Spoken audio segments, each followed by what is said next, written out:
Hyderabad LB స్టేడియంలో తెలంగాణ మహిళా డాక్టర్ల క్రికెట్ లీగ్ జరిగింది. విమెన్ డాక్టర్స్ క్రికెట్ లీగ్ విజేతలకు బహుమతులు ప్రధానోత్సవం నిర్వహించారు. బీఆర్ఎస్ వర్కింగ్ ప్రెసిడెంట్ మాజీ మంత్రి కేటీఆర్, ప్రముఖ నటుడు సాయికుమా, ప్రైమ్ నైన్ సీఈఓ పడికొండల వెంకటేశ్వరరావు ముఖ్య అతిథులుగా పాల్గొన్నారు. మహిళా క్రికెట్ లీగ్ విజేతలకు కేటీఆర్ అవార్డులను అందజేశారు. ఆర్గానిక్ రైతులకు మేలు చేసేలా లీగ్ నిర్వహణ జరిగిందన్నారు కేటీఆర్.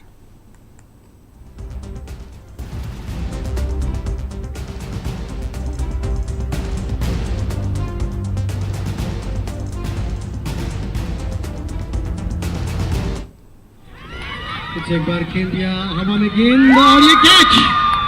इस प्रकार से कैप्टन आउट हो गए। एक और विकेट वन्या के लिए।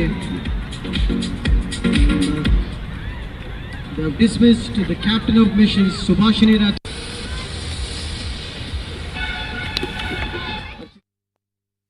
మహిళా డాక్టర్లకు సంబంధించిన మరి ఒక మంచి ఉద్దేశంతో మహిళా డాక్టర్స్ అందరినీ తీసుకుని వచ్చి మరి ఆర్గానిక్ ఫార్మింగ్ కి హెల్ప్ చేయాలనే ఉద్దేశంతో ఒక క్రికెట్ టోర్నమెంట్ ఏదైతే నిర్వహించారో దానికి సంబంధించి డాక్టర్ కీర్తన గారి ఆహ్వానం మేరకు మేమందరం కూడా ఇక్కడికి రావడం జరిగింది.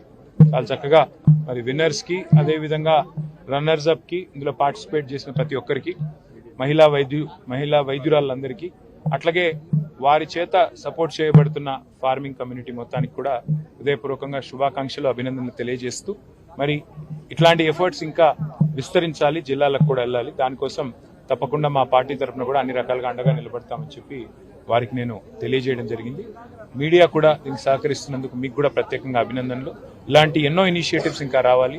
ఇంకా ఎంతో మంది అజ్ఞాత సూర్యులు లాంటి మరి క్రీడాకారులు వెలుగులోకి రావాలి. అట్లాగే మరి ఈ చైతన్యం ఏదైతే ఆర్గానిక్ ఫార్మింగ్ సంబంధించిందో ఇది మరింత విస్తృతం కావాలని చెప్పి మనస్ఫూర్తిగా ఆకాంక్షిస్తూ మీకు కూడా ప్రత్యేకంగా ధన్యవాదాలు.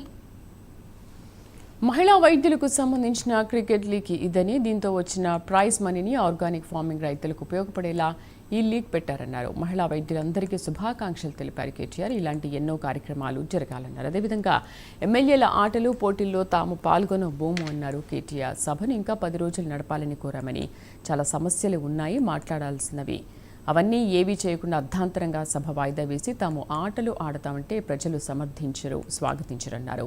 ప్రభుత్వం కూడా క్రీడల పోటీలపై పునరాలోచన చేయాలని చెప్పారు.